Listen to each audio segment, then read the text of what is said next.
Hi friends, welcome to IAS APSC tsp lectures. APSC group 1 మెయిన్స్లో ఈరోజు AP economy part చూద్దాం.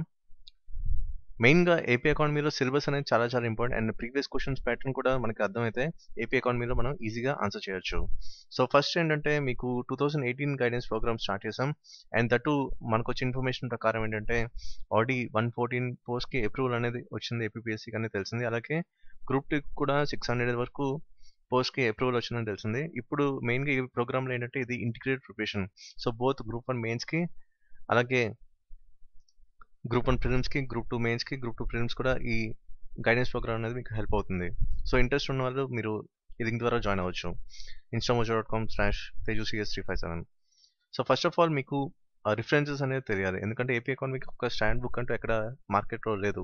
So మెయిన్గా ఏంటంటే కొన్ని స్టాండర్డ్ రిఫరెన్స్ ఉంటాయి. అవి ఏంటంటే socio economic survey, budget, AP state statistical abstract. ఇది చాలా చాలా ఇంపార్టెంట్. సో దీంట్లో అంటే కొన్ని క్లియర్ ట్రెండ్స్ అనేవి మనకి తెలుస్తాయి.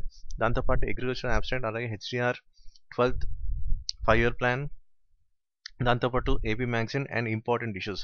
సో ఎక్కువ మనకి క్వశ్చన్స్ ఏంటి ఇష్యూస్ మీద వస్తాయి కాబట్టి మీకు ఏంటి ఎక్కువ ఎడిటోరియల్స్ అంటే తెలుగు ఎడిటోరియల్స్ కనుక మీరు ఫాలో అయితే, తెలుగు న్యూస్ పేపర్ ఎడిటోరియల్స్ కనుక మీకు ఫాలో అయితే మీకు ఏంటి ఇష్యూస్ మీద మీకు కొన్ని వ్యూ పాయింట్స్ అనేవి వాళ్ళు ఇస్తారు. సో ఎడిటోరియల్స్ నుంచి కూడా మనకి కీ పాయింట్స్ అలాగే వ్యూ పాయింట్స్ కూడా మనకి దొరుకుతాయి. దాంతోపాటు టీవీ ఛానల్స్లో మీకు ఎక్కువ డిబేట్స్ అవుతాయి, అలాగే డిస్కషన్స్ అవుతాయి ఇంపార్టెంట్ ఇష్యూస్ మీద. సో ఆ డిబేట్స్ అండ్ డిస్కషన్స్ కూడా మీరు కొన్ని వాల్యుబుల్ పాయింట్స్ అనేవి తీసుకొని మీ ఆన్సర్స్లో ప్రెజెంట్ చేయగలరు. సో ఇవి మెయిన్గా ఏంటంటే రిఫరెన్సెస్. ఇవన్నీ కూడా చాలా చాలా క్రూషియల్ మీ ప్రిపరేషన్లో. సో ఫస్ట్ ఆఫ్ ఆల్ మనకి సిలబస్లో ఇచ్చింది అంటే సెక్షన్ 2లో మనకి land reforms and social changes in Andhra Pradesh after independence. So ఇక్కడ ఏంటంటే ప్రతి పార్ట్ కూడా మనం క్లియర్గా అర్థం చేసుకోవాలి. సో ప్రతి సెక్షన్లో కూడా మనకి ఏంటంటే మనకి కొన్ని focus areas, like for example ఈ పార్ట్ 1 తీసుకుంటే దీంట్లో మనకి కొన్ని ఫోకస్ ఏరియాస్ ఉంటాయి. సో అవన్నీ కూడా మీకు క్లియర్గా మీకు చెప్తాను. సో ఫస్ట్ ఆఫ్ ఆల్ చూసుకుంటే ఈ పార్ట్ 1 అంటే ఇక్కడ land reforms, abolition of intermediaries, tenancy reforms, land ceiling in Andhra Pradesh అని జస్ట్ ఒక కీవర్డ్స్ ఇచ్చేశారు. అయితే దీంట్లో మెయిన్గా ఏంటంటే ఎప్పుడు కూడా ఎనీ స్టేట్ పిఎస్సి, యూపీఎస్సి కానీ కూడా ఇష్యూస్ మీద ఎక్కువ ఫోకస్ చేస్తారు. సో ఇష్యూస్ మీద మనకి క్వశ్చన్స్ వస్తాయి. ఫర్ ఎగ్జాంపుల్ మీకు ఒక ప్రీవియస్ క్వశ్చన్ మన 2011 రీ ఎగ్జామ్ అయింది కదా, దాని మీద మీకు చూపిస్తాను. సో ఇక్కడ చూసారా మీకు ఏంటంటే analyse the possible reasons for placing ceilings on agriculture holdings. So ఇక్కడ ఏంటంటే ప్రతిదీ కూడా అనాలిసిస్ మీద ఇస్తున్నారు. సో ప్రతిదీ కూడా ఒక ప్రాబ్లం మీద కానీ ఇష్యూ మీద కానీ ఉంటాయి క్వశ్చన్స్. సో ఇక్కడ కూడా మీకేంటి దీని కండిషన్ పార్ట్ ఇచ్చారు.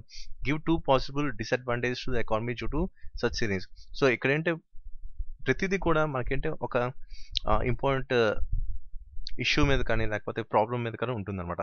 సో ఇలా ప్రతిదీ కూడా మీరు ఫ్రేమ్అవుట్ చేసుకోవాలి. అయితే దీంట్లో మీరు చూడాల్సిన ఫోకస్ ఏరియాస్ ఏంటంటే పర్టికులర్లీ ఈ ల్యాండ్ రిఫార్మ్స్ సంబంధించిన టాపిక్లో మీకు కొన్ని క్రూషియల్ ఇష్యూస్ ఉంటాయి ల్యాండ్ రిఫార్మ్స్ మీద. సో వాటి మీద మీరు ఎక్కువ ఫోకస్ చేస్తే దీని మీద క్వశ్చన్స్ రావడానికి అవకాశం ఉంది. Like implementation of land ceiling కానీ, ల్యాండ్ డిస్ట్రిబ్యూషన్ కానీ, రిఫార్మ్స్ ఆఫ్ టెనెన్సీ ప్రొటెక్షన్, ఇవన్నీ కూడా కొన్ని క్రూషియల్ ఇష్యూస్ అన్నమాట ల్యాండ్ రిఫార్మ్స్. సో వీటి మీద మీరు ఫోకస్ చేయాలి. అలాగే మీ ఆన్సర్స్లో మీకు AP economy answer writing strategy వీడియోలో మీకు ఏంటో ఒక ప్రీవియస్ క్వశ్చన్ని తీసుకొని దానికి ఆన్సర్ ఎలా రాయాలనేది మీకు క్లియర్గా చెప్పాను. సో ఆ పర్టికులర్ స్ట్రాటజీ కనుక మీరు ఫాలో అయితే డెఫినెట్గా మీకు ఒక 1 to 2 మార్క్స్ ప్రతి ఆన్సర్లో కూడా మీకు స్కోర్ చేయడానికి అవకాశం ఉంటుంది. సో దాంట్లో మీకు ఏంటి ఎగ్జాక్ట్ స్ట్రాటజీ అంటే ఆన్సర్ అనేది ఎలా రాయాలి ఏపీ ఎకానమీకి ఎగ్జాక్ట్ స్ట్రాటజీ అనేది మీకు దాంట్లో చెప్పాను.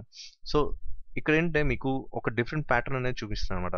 సో ఇక్కడ ఎప్పుడైనా సరే మీకు ల్యాండ్ రిఫార్మ్స్ మీద వచ్చినప్పుడు కూడా మీ ఆన్సర్స్లో కొన్నిసార్లు ఇలాంటి కాన్స్టిట్యూషన్ అమెండ్మెంట్స్ కూడా ఇంక్లూడ్ చేయాలి. సో ఇవి కూడా మీ ఫోకస్ ఏరియాస్లో మీ ప్రిపరేషన్ ఇంక్లూడ్ చేసుకోవాలి. నెక్స్ట్ ఏంటంటే key objectives of land reforms, అలాగే need for land reforms, scope of land reforms. Next ఇంకోటి కీ ఆర్టికల్ ఒకటి వచ్చింది మనకి హిందూలో, ల్యాండ్ రిఫార్మ్స్ ఇన్ ఆంధ్రప్రదేశ్. ఇదేంటంటే September 29, 2016 ది హిందూ న్యూస్ పేపర్లో ఉందన్నమాట. సో ఈ వీటిలో ఏంటంటే ఇది ఒపీనియన్ బేస్డ్ ఆర్టికల్ కాబట్టి ఇది కూడా మీ ఆన్సర్స్లో బాగా హెల్ప్ అవుతుంది. సో ఇది కూడా మీరు ఫాలో అవ్వాల్సిన అవసరం అయితే ఉంది. నెక్స్ట్ ఏంటంటే అబాలిషన్ ఆఫ్ ఇంటర్మీడియరీస్. సో దీంట్లో ఏంటంటే పర్టికులర్ ఒక టాపిక్ ఉంటుంది. ఎగ్జాక్ట్గా ఈ కీవర్డ్ ఏదైతే ఈ లైన్ ఉందో అది మీరు ఒకసారి గూగుల్లో కొడితే మీకు ఏంటంటే PDF ఫార్మాట్ అనేది ఓపెన్ అవుతుంది. సో ఇది చాలా క్రూషియల్ మీ ఆన్సర్స్లో, ఎందుకంటే ఇది ఒపీనియన్ బేస్డ్ ఉంటుంది కాబట్టి ఇది కూడా మీకు ఆన్సర్స్లో హెల్ప్ అవుతుంది. So social origins of piece and radicalism in Andhra Pradesh, ఇది చాలా చాలా ఇంపార్టెంట్ ఇది. సో ఈ PDFని కూడా మీరు చదవాలి. సో దాంతోపాటు అడిషనల్గా మీకు ఏంటంటే యాజ్ యూజువల్‌గా మనకి టాపిక్స్‌లో ఉండే abolition of zamindari system, jagirdari system, inamdari system. So ఇవే జనరల్‌గా అందరూ చదువుతారు. కానీ ఈ పార్ట్స్ అంటే మీ ఆన్సర్స్‌లో బాగా హెల్ప్ అవుతాయి. సో పీడీఎఫ్ అనేది మీరు కంపల్సరీ చదవాలి. నెక్స్ట్ ఏంటంటే కొన్ని ఇంపార్టెంట్ థింగ్స్ ఉంటాయి. సో ఇలాంటి థింగ్స్ కూడా మీకేంటి స్ట్రాటజీలో మీకు చెప్పాను. క్లియర్‌గా చెప్పాననమాట. సో దీనివల్ల మీకు ఎక్స్‌ట్రా అనేది ఒక 1-2 మార్క్స్ రావడానికి అవకాశం ఉంది. సో ఇలాంటి చిన్న చిన్న మైన్యూట్ థింగ్స్ కూడా మీరు టచ్ చేయాల్సిన అవసరం అయితే ఉంది. Like results, north Sarkar commission, Thomas Munro at the rate of ceded అంటే ఈయన కలెక్టర్‌గా పనిచేసినప్పుడు ఏమేమి వచ్చినాయి. అలాగే ఇన్నాం ల్యాండ్స్ గురించి, అలాగే revolts against British revenue policies like Rampa rebellion, Peshwa revolts కానీ ఇవన్నీ కూడా మీరు ఈ చిన్న చిన్న పార్ట్స్ కూడా టచ్ చేయాలి. ఇవి కూడా మీ ఆన్సర్స్‌లో ఇంక్లూడ్ చేయాలి.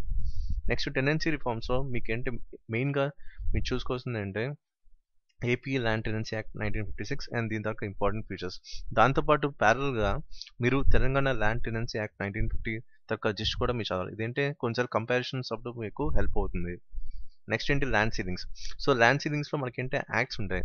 సో ఎప్పుడైనా సరే చూడండి ఇక్కడ ఒక క్వెషన్ ఇచ్చారు. మొన్నే 2016లో జరిగిన ఎగ్జామ్‌లో ఈ క్వెషన్ వచ్చింది. ఇక్కడ ఏమి ఇచ్చారంటే explain the need to enact the Andhra Pradesh land licence cultivators act 2011 and discuss the problems faced in meeting the objective of enacting the act. So ప్రతి యాక్ట్‌కి మనం ఏంటి అబ్జెక్టివ్స్ ఉంటాయి. సో దాంట్లో ఉన్న ఫ్లాస్ ఏంటి, ఎందుకు అవలపే ఇలాంటి వాటి మీద మీరు అనలైజ్ చేయాలి. సో ప్రతి యాక్ట్‌ని కూడా మీరు అనలైజ్ చేయాలి. సో వీటి మీద మీరు దృష్టి పెట్టాలన్నమాట. సో ప్రతి యాక్ట్‌ని అనలైజ్ చేయాలి. లైక్ బోత్ పాజిటివ్, నెగెటివ్ షేడ్స్‌ని కూడా మీరు చూడాలి. ఆ ప్రాబ్లమ్స్‌ని కూడా మీకు సొల్యూషన్స్ అనేది మీరు ఆన్సర్స్‌లో రాయాలి. సో ఇలాంటి టైప్ ఆఫ్ అప్రోచ్ కనుక మీరు అప్లై చేస్తే మీ ప్రిపరేషన్‌లో డెఫినిట్‌గా మీకు మంచి మార్క్స్ వస్తాయి.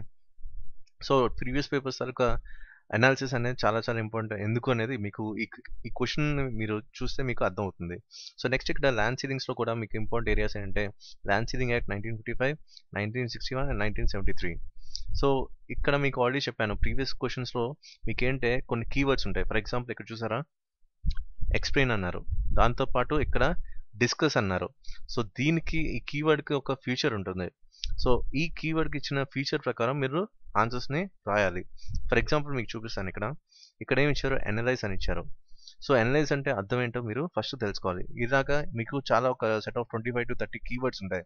ఈ కీవర్డ్స్ కనుక మీరు బై హార్ట్ చేస్తే అంటే అనలైజ్ అన్నప్పుడు ఏం రాయాలి? ఎగ్జామైన్ అన్నప్పుడు ఏం రాయాలి? ఎక్స్‌ప్లెయిన్ అన్నప్పుడు ఏం రాయాలి? డిస్క్రైబ్ అన్నప్పుడు ఏం రాయాలనేది మీకు తెలిస్తే మీకేంటి ఆన్సర్ రైటింగ్ అప్రోచ్ అనేది తెలుస్తుంది. దాని ద్వారా మీకు ఏంటి మంచి మార్క్స్ స్కోర్ అవ్వడానికి ఛాన్సెస్ ఉన్నాయి. సో మెయిన్‌గా మీరు ఫోకస్ చేయాల్సింది ఏంటంటే ఇలాంటి కీవర్డ్స్ అండ్ అనాలిసిస్ అనేది చాలా చాలా ఇంపార్టెంట్. సో మీరు ప్రీవియస్ క్వెషన్స్ చూస్తే మీకు తెలుస్తుంది. ఆల్రెడీ మీకు ఐడియా వచ్చే ఉంటది ఈ క్వెషన్ చూసిన తర్వాత. సో అనాలిసిస్ అనేది చాలా చాలా ఇంపార్టెంట్ అని మీకు అర్థమవుతుంది. నెక్స్ట్ ఇంకోటి ఏంటంటే కొన్ని ఇంపార్టెంట్ కీవర్డ్స్ ఉంటాయి. For example directive principles of state policy అనేది యాక్చువల్‌గా ఎవరికీ అంత ఐడియా రాకపోవచ్చు. కానీ ఇలాంటి కీవర్డ్స్ కూడా మీరు ఇంక్లూడ్ చేయాలి. So it's a different pattern. ఇవన్నీ కూడా ఏంటంటే ఆన్సర్ రైటింగ్ స్ట్రాటజీలో మీకు చెప్పాను. దీనివల్ల ఏంటి మీకు ఎక్స్ట్రా మార్క్స్ ఫెచ్ అవుతాయి. సో ఇలాంటి ఇంపార్టెంట్ కీవర్డ్స్ ఉంటాయి. ఒక సెట్ ఆఫ్ కీవర్డ్స్ ఉంటాయి. అవి కనుక మీరు ఆన్సర్స్ ఇంక్లూడ్ చేస్తే ఆన్ ద అదర్ సైడ్ మీకేంటి ఆహ్, ఎవరైతే ఇవాల్యుయేటర్ ఉన్నారో వాళ్ళకి ఒక స్ట్రాంగ్ మంచి ఒపీనియన్ అనేది క్రియేట్ అవుతుంది. ఈ యాస్పిరెంట్‌కి సబ్జెక్ట్ ఉందని ఒక ఫీలింగ్ అనేది వస్తుందనమాట.